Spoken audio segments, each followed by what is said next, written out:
చేస్తున్న జనులు ప్రతిపక్షాలు నశించిపోతుండటానికి ముందు బాధపడి గౌతమముని దయచేసి దానిని పరిష్కరిస్తామని కోరి గౌతమముని ఈ కార్యం మనం తలపెట్టవలసినది కాదు అని వాక్యం.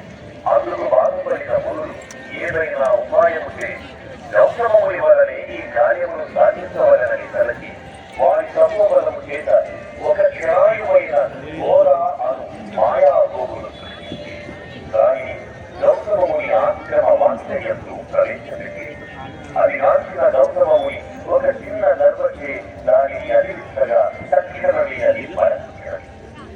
ఇది చూసిన మునులు గౌతమముని గోవద గావించినాడని ఘోషిస్తుండగా గౌతమముని దీనికి ప్రాయశ్చిత్తమేమిటి అని ఆ మునులను అడిగారు.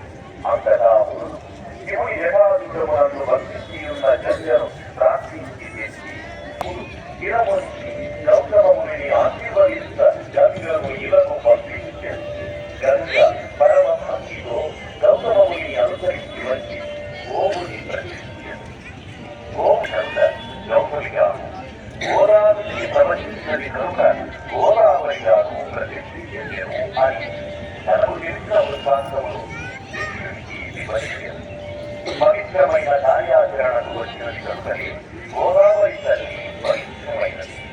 పశ్చిమ కనుమలలోని ఆశిస్తున్నందుగా గోకర్ణిలో నుండి ఒక చిన్న ధారగా ప్రవహించి నదిలా మారి దక్షిణాన భద్రాచలమందు రామపాదములను సాగి పంచవటి మీదుగా మాపికొండలను ముద్దాడు ఉభయ గోదావరులకు జీవాధారమై అఖండ గోదావరిగా రాజమహేంద్రవరానికి మరమైంది.